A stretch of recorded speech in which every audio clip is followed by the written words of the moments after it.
지금 상황이 벌어지는 것은 예루살렘에서 이루어지고 있는 것이죠. 예수님이 예루살렘에 들어가셨습니다. 왜 들어가셨는가 하는 것은 너무 잘 아시죠. 십자가를 지기 위해서 들어가셨습니다. 그 십자가가 무엇을 의미하는가 하는 것은 우리가 지금까지 쭉 말씀을 보면서 충분히 알고 있습니다. 그것은 우리 죄인된 인간을 구원하시기 위한 하나님의 은혜와 사랑이라는 건 너무너무 잘 알고 있죠. 하지만 그 은혜와 사랑을 주시는 하나님은 정말로 많은 대가를 지불하고 지금 그 일을 이루시는 거죠. 그의 아들 예수 그리스도가 이 땅에 오셔서 이제 며칠이 지나면 십자가를 지게 되는 그것, 엄청난 대가를 하나님이 지불하시고 우리를 구원하시는 겁니다. 하지만 그 과정이 진행되는 동안에 그 당시에 나타난 종교 지도자의 모습은 그런 하나님의 계획과 하나님이 하시는 일과는 너무 대조되는 것을 보여주고 있어요. 그들은 하나님이 하시는 것과는 반대 방향으로 그들의 어떤 삶을 이루어가고 또 이 사역 속에 얽혀져 있는 것을 볼 수 있습니다. 그래서 예루살렘에서 펼쳐지고 있는 이 마가복음 11장과 12장에 보면 그때 그곳에서 나타난 종교 지도자들이 많이 등장합니다. 어떤 사람들이 등장하냐면요, 우리가 지난주 본문 11장 27절을 보면요, 어떤 사람들이 등장하죠? 11장 27절, 그들이 다시 예루살렘에 들어가니라. 예수께서 성전에 거니실 때 대제사장들과 서기관들과 장로들이 나와 그러죠. 자, 여기에 종교 지도자 세 종류를 이야기합니다. 대제사장, 또 서기관, 장로들, 이런 사람들을 소개합니다. 우리가 다음 주에 볼 12장 8절에 보면 어떤 사람이 등장하냐면, 여기에 보면 그 서기관 사두개인이 등장하는 것을 보시죠. 12장 18절 보면, 다음 주일 본문인 12장 18절에 보면 부활이 없다는 사두개인들이 예수께 와서 물어 이르되, 사두개인이 등장합니다. 자, 이런 사람들이 등장하는데 이제 오늘 본문에는 어떤 사람이 등장하느냐, 우리가 12장 1절부터 읽었는데요. 12장 13절 보면 그들이 예수의 말씀을 책잡으려 하여 바리새인과 헤롯 땅 중에서 사람을 보내매 그러죠. 오늘 본문엔 어떤 사람이 등장해요? 바리새인과 헤롯 땅이 등장하죠. 근데 이젠 이 사람들이 어떤 종교 지도자임에도 불구하고 그들에게는 그 당시 시대가 정치적으로 굉장히 어려울 때였어요. 그러니까 로마의 지배 아래 있었잖아요. 그러니까 로마의 지배 아래 있었기 때문에 그들이 굉장히 어떤 정치적으로 굉장히 민감한 시기였습니다. 그렇기 때문에 종교 지도자라고 하더라도 그들이 정치에 대해서 각각 다른 성향의 정치성을 가지고 있었어요. 물론 그들이 행하는 종교적인 일의 정치적인 요소들이 있었지만 실제 국가 간에 이루어지는 어떤 정치적인 요소들이 있었단 말이죠. 그래서 이 사두개인 같은 사람들은 부활을 믿지 않아요. 하지만 정치적으로는 로마와는 좀 더 타협적인 그런 성향을 지니고 있었습니다. 반면에 이제 오늘 등장하는 이 바리새인과 헤롯 땅들도 정치적인 성향을 가지고 있었는데요. 이 바리새인들은 유대교의 아주 전통적인 사람들이잖아요. 그러니까 친유대인들이니까 당연히 누굴 싫어해요? 로마의 속국으로 로마를 싫어하죠. 그러니까 로마에 대해서는 아주 반발하고 로마와는 좀 이질감을 느끼는 그런 성향의 모습을 지닌 사람들이 바리새인들이었어요. 하지만 헤롯 땅은 어떤 사람이에요? 헤롯이 왕이었을 때 이 사람들을 수호하면 헤롯은 로마에 의해서 이렇게 이끌어가는 사람이었으니까 당연히 헤롯 땅은 로마와는 좀 더 그런 친숙한 그런 입장을 취했잖아요. 그러니까 그 로마의 이타적인 사람은 이 사람은 그냥 그 민족을 반역하는 뭐 그런 사람으로 볼 정도의 성향을 가지고 있었단 말이죠. 그러니까 바리새인과 헤롯 땅이라고 하는 종교적인 입장은 뭐 같은 선상에 있지만 그러나 정치적으로는 이질감을 가지고 있었단 말이죠. 한쪽은 로마를 싫어하고 한쪽은 로마를 좋아하고 이런 성향들이 다른 사람들이 모였습니다. 자, 이런 갈등 관계에서 이들은 뭐 여러 가지 자기들의 어떤 지향점을 갖고 있었는데요. 오늘 본문에 보면 그 사람들이 동시에 나오는 것을 볼 수 있죠. 12장 13절에 보면 그들이 예수의 말씀을 책잡으려 하여 바리새인과 헤롯 땅 중에서 사람을 보내매 그러죠. 자, 사람을 보냈는데 그 사람이 어떤 사람이냐? 바리새인과 헤롯 땅이다. 정치적인 성향은 다른데 이들이 지금 하나가 된 거죠. 하나가 되어서 그런 성향이 다른 사람을 지금 예수께 보낸 겁니다. 누가 보냈느냐? 13절. 그들이 예수의 말씀을 책잡으려 하여 바리새인과 헤롯 땅 중에서 사람을 보내매. 그러니까 그들이 보낸 거예요. 그들이 누구냐 하면 앞에 부분과 연결된다면 대제사장들, 서기관 이런 사람들이 이들을 보낸 거죠. 그러니까 이들은 어떤 종교적인 성향도 다르고 그 다음에 정치적인 성향도 다름에도 불구하고 지금 모습 보면 하나가 되어 있는, 하나가 되어서 그들이 어떤 공동 작업을 통해서 뭐 일하는 것처럼 보입니다. 그래서 그들 중에 바리새인과 헤롯 땅을 예수님께 좀 보낸 것을 볼 수 있죠. 그러니까 지금 상황을 보면 이들은 어떤 종교적인 색채보다는 정치적인 색채가 더 강하게 드러나 있는 것을 볼 수가 있어요. 그래서 정치성을 지금 드러내고 있는데 이 정치적인 성향은 이렇게 자기들의 어떤 일을 추진하기 위해서는 여러 가지 전략을 쓰는 것을 볼 수 있죠. 12절을 보면 그들이 예수의 이 비유가 자기들을 가리켜 말씀하신 줄을 알고 잡고자 하되 무리를 두려워하여 예수를 두고 가니라. 여기 보면 예수님께서 비유로 말씀하셨잖아요. 포도원 비유를 했을 때 그들이 너희라고 하는 것을 알았을 때 그들은 자기들을 가리켜 말씀하신 줄을 알고 잡고자 하되 그죠. 그러니까 예수님을 잡으려 하는 거예요. 이들이 잡으려 하는 겁니다. 잡으려 해요. 하지만 무리를 두려워하여 예수를 두고 가니라. 그러니까 지금 여러 가지 지금 일들을 벌이기 위해서 주변 환경을 바라보는 겁니다. 무리들도 보고 그리고 자기들의 어떤 정치적인 계산에 의해서 예수님을 잡고자 하지만 잡아서는 지금 안 되는 상황이기 때문에 잡지 않고 그냥 두고 가니라. 두고 갑니다. 하지만 두고 갔다고 해서 그것이 끝난 것이 아니라 그들은 계속 자기들이 생각하는 것을 이루기 위해서 13절에 보면 그들이 하면서 헤롯 땅 중에서 사람을 보내매 갔던 사람들이 이제는 다시 사람을 보내서 그 일을 계속 추진하는 것을 볼 수 있죠. 그러니까 물러섰다가 다시 오는 그런 일들을 지금 열심히 하고 있습니다. 그 열심히 한다는 그 일은 뭐냐? 예수님을 잡기 위한 전략을 짜고 그렇게 하는 겁니다. 그러니까 예수님을 잡기 위해서 지금 혈안이 되어 있어요. 성전에 대해서는 내가 무슨 권위로 이 일을 하느냐 추궁했습니다. 그리고 지난주 본문에서는 잡고자 했습니다. 이렇게 그냥 그런 그 예수님을 잡기 위해서 그들은 뭐 좋은 척하고 또 이럴 때는 강압적이고 그런 모습을 보여요. 그런데 이제 오늘 본문에서는 그들이 굉장히 부드럽게 다가오는 것을 볼 수 있습니다. 14절을 보면 와서 이르되 선생님이여 우리가 아노니 당신은 참되시고 그렇죠? 자, 이들이 하는 말이 누구예요? 이들은 바리새인과 헤롯 땅들이 우리가 압니다. 당신은 참되시고 그렇게 말하죠. 참되시고 꺼리끼는 일이 없고 사람을 외모로 보지 않고 진리로서 하나님의 도를 가르치십니다. 그러니까 이렇게 말하는 이 사람들의 그 말의 내용을 보면 굉장히 부드럽잖아요.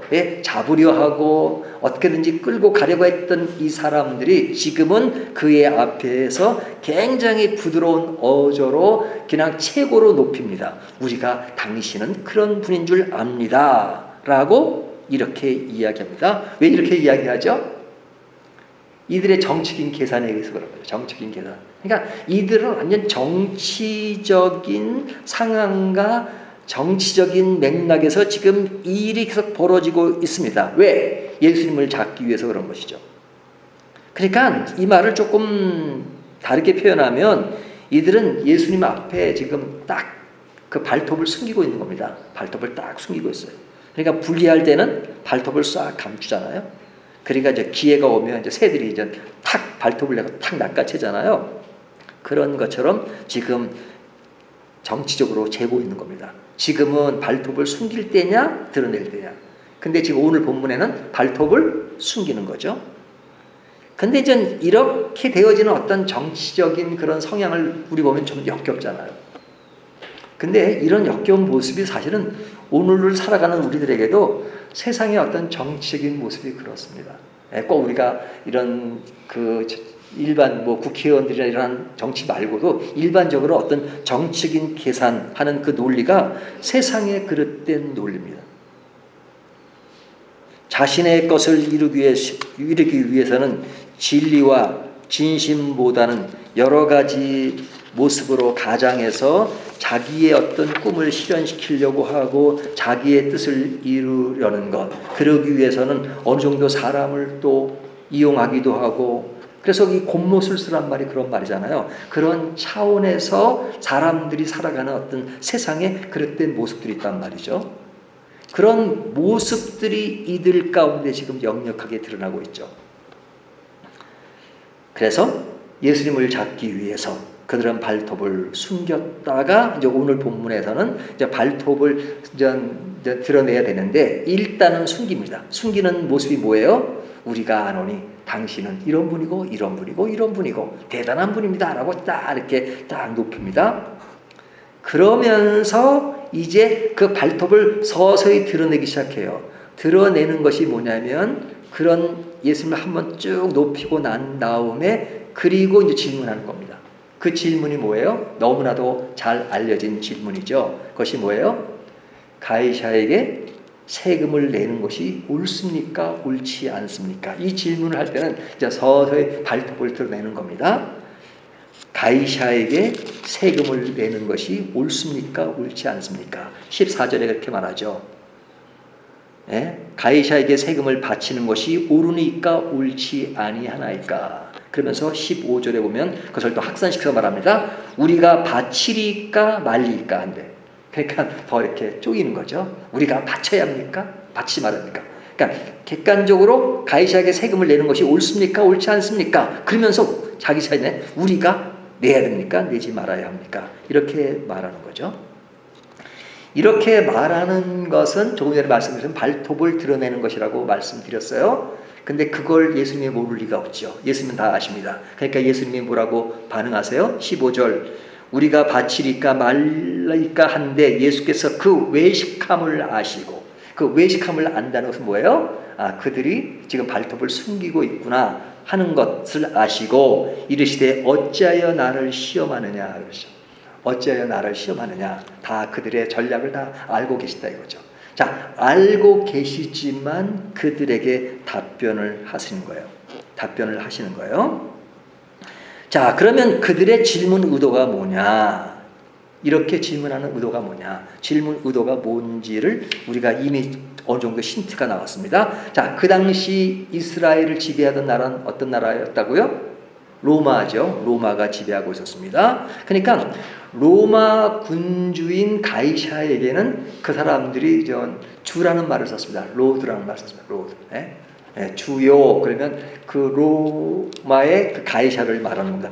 그 로마의 가이사를 빼놓고는 주요라는 말을 쓰지 않았어요. 그런데 이제 기독교인들이 주요라는 말을 쓰니까 굉장히 그걸로 핍박을 하는 경우도 있었는데 이들은 그냥 로마의 그 군주라고 생각하는 가이사에게 주라고 생각했습니다. 그러니까 다른 죄는 좀 가볍게 여길 수 있어도 이 로마의 군주라고 생각하는 가이사에게 좀 더 반박을 한다거나 그런 것들은 굉장히 엄격하게 처형하는 그 시대적 상황이 그랬습니다. 그래서 그는 완전히 아주 거의 신격화시켰잖아요. 네?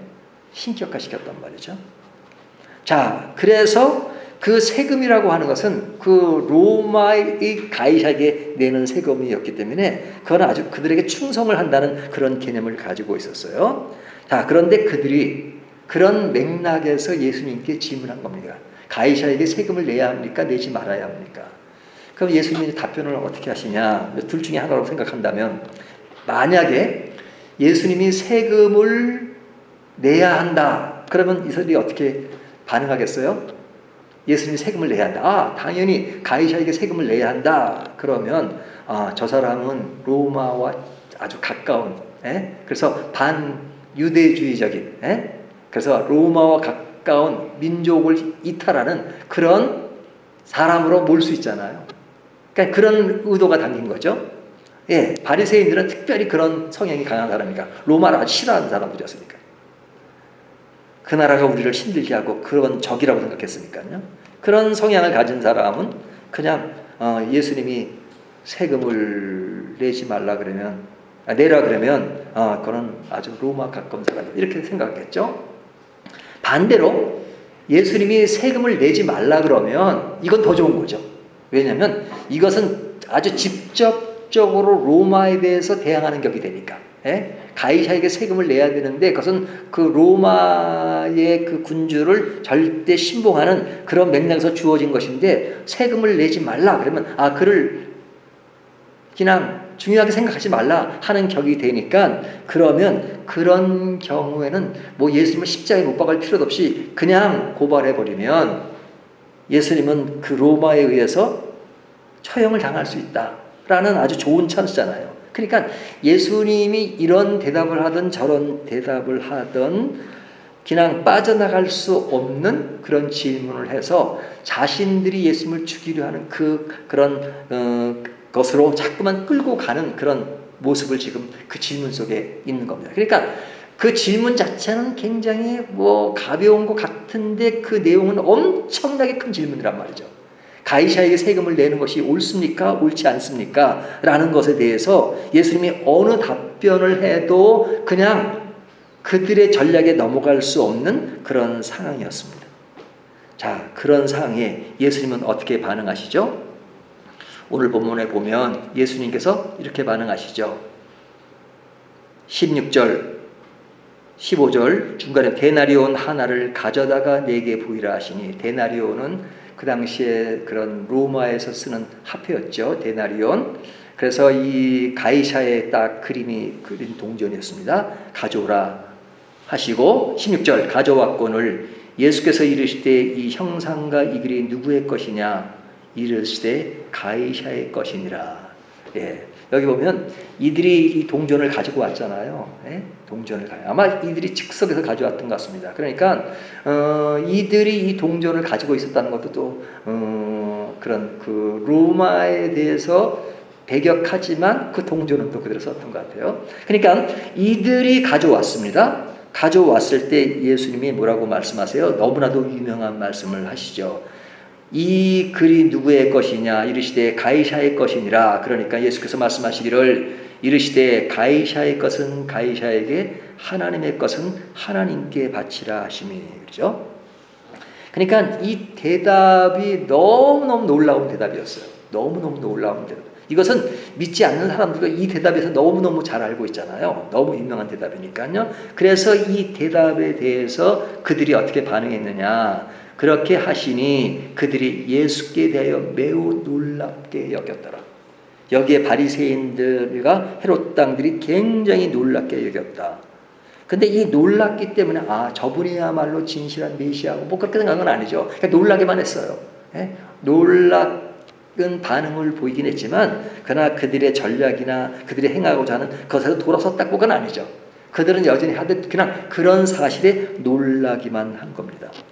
놀랐지만 그들의 모략은 계속되는 것을 볼 수 있어요. 자, 그러면 예수님이 하시는 말씀은 우리 신앙과 이생의 삶을 어떻게 보시고 계시는 것이냐. 자, 예수님이 이 말씀 속에는 이 세상에 존재하는 사람들의 그런 삶의 태도, 이런 것들을 염두에 두고 계신 것이죠. 그러니까 그 당시에 사는 사람들은 그 삶의 현장, 그 현실은 인정을 하신 겁니다. 뭐 오늘날 우리들이 이 생에 사는 것과 마찬가지죠. 우리가 이 생에 살면 국민으로서 세금도 내고 그 다음에 국민의 의무와 권리를 갖고 살잖아요. 그러니까 이렇게 사는 것이 신앙과 상반되는 것이야. 그렇지 않잖아요. 우리는 이 땅에 사는 겁니다. 우리가 이 땅에서 돈을 벌기도 하고 학교도 다니고 또 국가가 주는 어떤 그런 혜택을 누리기도 하고 또 뭐 연금도 받기도 하고 세금도 내기도 하고 그러잖아요. 또 뭐 군대도 가야 하고 하는 것들은 어떤 세상에 사는 것 자체가 우리는 우리 믿는 것과 아주 이반되는 것으로 보지 않는단 말이죠. 우리는 이 세상에 사는 겁니다. 그래서 우리는 그 당시 상황으로는 가이샤의 그런 그 영역 안에서 사는 겁니다. 그런 물리적인 세상 자체를 성경은 무시하지 않아요. 그런데 우리가 가끔 그런 얘기 하잖아요. 너희는 세상에 속하지 말라. 세상적이면 안 된다 하는 말을 하잖아요. 그 세상적이면 안 된다. 그런 말들은 이 세상에 사는 것들을 부인하는 것이 아니라 이 세상에 사는 이 물리적인 것을 무시하는 것이 아니라 세속적인 그리고 이 세상에 가지는 그릇된 가치관에 대해서 영향을 받지 말라는 얘기잖아요. 세상에 속하지 말라는 것은 우리 그리스도인의 가치관인데 그 가치관과 상반되는 세상에 그릇된 가치관이 있어요. 그 가치관에 물들지 말고 그런 가치관을 따라가지 말라. 예를 들면 이런 바리새인들이나 이런 사두개인 이런 사람들이 어떤 예수님을 잡기 위해서 어떤 정적인 형태의 모습을 보이는 것은 아주 세상적인 전형적인 그런 그릇된 그런 논리잖아요. 그런 논리에 대해서 너희는 그것을 본받지 말라 하는 것이잖아요. 그러니까 세상에 속하지 말라는 것은 어떤 물리적인 세상을 말하는 것이 아니라 그 세상에 그릇된 풍조에 대해서 너희는 따라가지 말라 하는 것이잖아요. 그렇기 때문에 성경은 세상과 이질감을 얘기하는 것이 아니라 너희는 세상의 빛과 소금이 되라. 세상 자체가 원래 그런 논리로 가는 것이 세상의 일반적인 그런 흐름이야. 그러니까 그것에 끌려가지 말고 너희는 하나님 나라의 백성이니까 세상의 풍조에 끌려가지 말고 그들에게 하나님 나라의 아름다움을 알려서 보여서 그들이 더욱더 그릇된 논리에서 벗어날 수 있도록 너희가 힘쓰라. 그 말이 세상의 빛과 소금이 되라고 말씀하죠. 그러니까 성경은 믿지 않는 사람과 별개의 삶을 살라는 것이 아니라 믿지 않는 사람들과 잘 어울리기를 원하시죠. 잘 어울리되 그들에게 끌려가지 마라 이거죠. 끌려가지 말라는 것은 그릇된 세상 논리에 빠지지 말라는 것이잖아요. 그런데 그런 논리에 완전히 빠져서 그릇된 길로 가는 사람이 누굽니까?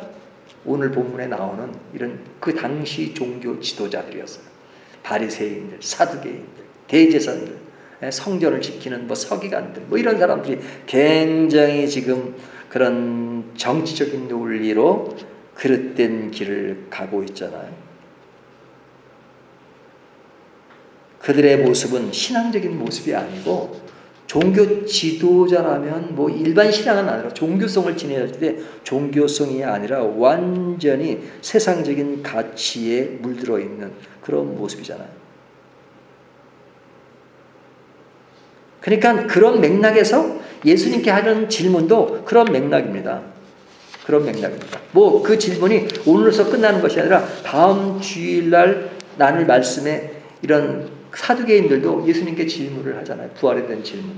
그것도 보면 굉장히 그런 예수님을 죽이려고 하는, 예수님을 자기들의 수중에 넣으려고 하는 그런 행동들이잖아요. 그 당시에 그 사람들은 굉장한 학식을 가진 사람들이었습니다. 많이 배운 사람. 종교 지도자로서 사람들에게 굉장히 그런 좋은 인식을 받고 그랬습니다. 많이 배우고 많이 알고 많이 공부하고 한 사람들이었어요. 종교심도 대단해서 그냥 세리들과 자신을 비교하잖아요. 가서 성전을 향해 가면서도 와 우리는 세리와 다르다 그러고 막 사람들 앞에서 뭐 기도하고 하는 그런 모습들이잖아요. 예수님은 되게 싫어하셨어요, 그들을. 그래 예수님이 싫어해서 우리들도 당연히 싫어하는데 그 당시에 사는 사람들의 입장에서는 그들이 대단한 사람들이었어요. 뭐로 오나 빠질 데가 없는 사람들이었고 당시에 엘리트 중에 엘리트였고 그 다음에 뭐로 봐도 떨어지지 않는 사람들이잖아요. 근데 그런 사람들이 더욱더 사람들에게 좋은 모범이 되어야 될 텐데 그들의 내용을 보면 완전히 망가져 있는 것이잖아요. 그것이 뭐예요? 성전에서 그런 장사하는 그런 모습에서 확연히 드러나잖아요. 그것을 예수님은 아주 무화과나무로 비유하셨어요. 그냥 겉으로는 아주 입이 무성하지만 열매가 없는 그런 모습을 이미 얘기하고 있잖아요. 그런 모습 속에서 그들은 자기들의 배를 채우고 자기들의 인속을 챙기기 위해서는 예수를 죽여야 하는 그런 입장에 놓여 있었단 말이죠. 그러니까 그들이 타락했기 때문에 예수님을 죽이려 하는 그런 모습이었잖아요. 그러니까 얼마나 이 사람들이 타락한 가운데 놓여 있는가, 그리고 어떤 세상적인 논리로 그냥 완전히 점철되어 있는 그런 모습을 봅니다. 이것이 오늘 본문이 보여주는 말씀이에요. 그들이 보여주는 것, 그들이 보여주는 것은 정말로 그런 맥락에서 예수님을 그냥 다른 각도로 끌고 가기 위해서 그런 질문을 한 겁니다. 그 예수님의 대답은 너무너무 명료했죠. 가이사의 것은 가이사에게로, 하나님의 것은 하나님의 것으로. 그러니까 가이사에게 드리는 모든 삶의 형태를 부정하지 않아요. 모든 것이 사실은 가이사의 영역에 있을 수 있어요. 우리의 생활하는 모든 영역. 하지만 진짜 우리의 몸은 누구의 것입니까? 하나님의 것이잖아요. 우리가 어떤 놓여진 상황에 대해서는 뭐 세상의 어떤 것에 우리가 연결 안 될 수 없지만 우리 자신은 하나님의 것이니까 하나님의 것으로서 우리의 모습을 생각하고 그런 가운데서 세상의 논리를 잘 이끌어가라는 것이죠. 이 논리가 어떤 정교 분리 뭐 이렇게 얘기하는 사람도 있지만 그것까지는 아니지만 우리의 영역은 뭐예요? 우리는 하나님 영역 안에 이 세상의 논리가 있다는 것을 생각하고 있는 사람들이잖아. 근데 이러한 논리가 늘 어떤 생각의 논리로서만 자꾸 뭐 뭔가를 만들고 거기서 뭔가를 찾으려고 하고 거기서 뭐 이기려고 하고 뭐 이런 모습들이 그렇게 좋은 일을 향해서 되어지는 것이면 좋은 것이지만 이런 악한 마음 속에 벌어지는 그런 인간의 많은 이 동호되는 그런 것들은 정말로 인간을 항폐하게 만들잖아요. 그러니까 이 종교 지도자들이 망가진 모습들을 보면 정말로 완전히 망가진 거죠. 예수님이 얼마나 분노하셨으면 성전에서 채찍을 다지셨습니까? 그런 모습이잖아요. 근데 그런 모습들을 지금 11장 후반서부터 10장까지 계속 다루고 있어요. 예수님이 십자가를 지기 얼마 전에, 며칠 전에 지금 놓여지는 그 당시에 종교 지도자들의 상황들이 너무너무 악화되어 있는 그런 상황들을 나열하고 있어요. 12장이 그걸 나열해요. 그러면서 12장 마지막 부분에 전혀 그런 것과는 어울리지 않는 다른 하나의 그림을 넣어 놓습니다. 그것이 뭐냐면 12장 마지막에 보면요. 어떤 내용이 나오냐면 41절부터 44절까지 또 우리가 잘 알고 있는 말씀이죠. 이것은 성전에서 헌금을 하는데 그 헌금할 때 부자들이 많은 돈을 집어넣습니다. 하지만 그 넣는 중에 42절 한 가난한 과부는 와서 두렙돈 곧 한 고드란타를 넣는지라. 그죠? 부자가 많은 돈을 넣어요. 근데 여기에 한 과부는 두렙돈을 넣었어요. 근데 그것을 보신 예수님은 뭐라고 말씀하셨냐면 그들은 다 그 풍족한 중에서 넣었거니와 이 과부는 그 가난한 중에서 자기의 모든 소유 곧 생활비 전부를 넣었느니라 하시니라. 여기에 과부의 두렙돈 사건을 넣습니다. 지금 앞에 사건이 쭉 이루어지면 제일 마지막에 이 사건을 딱 넣었어요. 마가가 이 사건을 그냥 넣겠어요? 다 이유가 있는 것이죠. 그러면 그 이유는 뭐냐? 앞에 나오는 그 당시 종교 지도자들이 행했던 그런 모습과 비교를 하는 겁니다. 대조를 하는 겁니다. 그들은 자기들이 가진 학식과 논리와 힘과 이런 것을 총동원해서 예수님을 죽이기 위해서 혈안되어 있는, 그래서 완전 정치꾼이 되어 있는 그런 모습을 보이잖아요. 그런 모습이 참 안 돼 보이잖아요. 하지만 여기에 한 과부는 정말로 무슨 뭐 논리를 말할 정도가 아니고 굉장히 가난하고 그리고 아무것도 없는 그런 여인이에요. 그가 뭐 논리가 있겠나 생각할 정도로 그에 대해서 특별히 언급되어 있는 것이 없습니다. 하지만 그는 성전에 와서 아무것도 드러난 것이 없지만 그러나 자기 있는 모든 것과 같은 두렙돈을 넣는 그 모습을 보시고 예수님께서 말씀하시기를 그는 자신의 모든 것을 하나님께 드렸다 이렇게 말씀하세요. 자신의 모든 것을 하나님께 드렸다. 이것은 누구에게 하는 말이에요? 종교 지도자들이요. 이 여인이 아무것도 없고 사람들이 알아주지 않는 그런 여인의 모습이지만 그는 하나님 앞에서 모든 것을 드리는 사람이야. 하지만 여기 종교 지도자들은 너무나도 많은 것을 가지고 있고 많은 것을 알고 있고 많은 대우를 받으면서도 그들은 자기 뱃속만 채우는 그런 모습을 보면서 이 여인과 비교하고 있는 것입니다. 신앙심이 종교심으로 변하고 종교심이 자기의 욕심을 위한 정치적 논리로 변하면 그들은 가장 중요한 것을 잃어버리는 것입니다. 여러분, 누가 변하는 거예요? 신앙심이 종교심으로 변하면 진짜 무섭습니다. 종교심이 자기 욕심으로 변하면 정치꾼이 돼요. 정치꾼. 목사 세계에서는요 이런 말이 있어요. 진짜 신앙에 관심보다는 그냥 노예 아내나 이런 데 막 정치에만 관심 많아요. 막 요렇게 되면 요렇게 되고 요렇게 되고 요렇게 해서 요렇게 하면 안 되는 것도 막 하면 되고 막 하는 그런 사람들을 뭐라고 말하면 정치 목사라고 그래요. 정치 목사. 제가 신학교 강의할 때 늘 강조하는 게 너희들 절대 정치 목사 되지 마라. 정치에는 신경도 쓰지 마라. 물론 정치라는 게 엄스럽죠. 정치 목사가 되지 말라. 그걸 강조해요. 정치 목사가 되는 순간 너희들 끝이다. 목사 그만둬라. 목사는 정치인이 아니다. 정치 목사 하지 마라. 정치 목사하는 사람 근처도 가지 마라. 막 이렇게 좀 강조를 합니다. 정치 목사를 제일 싫어요. 근데 여러분 꼭 목사만 정치 목사가 있는 게 아니에요. 교인들도 정치 교인이 될 수 있어요. 정치 교인이 될 수 있어요. 싸우는 교회들 가보세요. 대부분에 보면 교인들이 다 정치하게 있어요. 말씀은 잘 몰라도요. 요럴 땐 이렇게 하고 요럴 땐 몇 표를 받고 이렇게 할 땐 이렇게 하고 이렇게 해서 요럴 땐 이렇게 뭐 하고 하는 거 박사들이에요. 그들 말만 했다면 늘 정치적인 얘기, 헌법 몇 항 몇 조에 뭐가 돼가지고 뭐가 되는데요. 요럴 땐 이렇게 하고요. 요럴 땐 교인이 와가지고 이런 데만 아주 도가 튀는 사람들이 많아요. 어느 교회가 그래요? 싸우는 교회들 그래요. 대부분 교인들이 완전 정치화되어 있어요. 하나님과의 관계보다는 자기 이상을 실현시키는 수단으로 신앙을 갖게 되면 너무너무 위험한 것이잖아요. 근데 지금 누가 그래요? 우리가 마가복음 11장 12장에서 당시의 종교 지도자들이라고 하는 사람, 바리새인들, 사두개인들, 서기관, 대제사장 이런 사람들이 지금 완전히 정치에 눌려서 예수님을 왜 잡아 죽이려고 해요? 이들이 진짜 종교자라면 뭐 하나님 믿는 신앙이 아니더라도 사람을 죽이거나 그런 일을 하면 안 되는 거잖아요. 하지만 그들은 예수님을 죽이려고 하는 것은 뭐예요?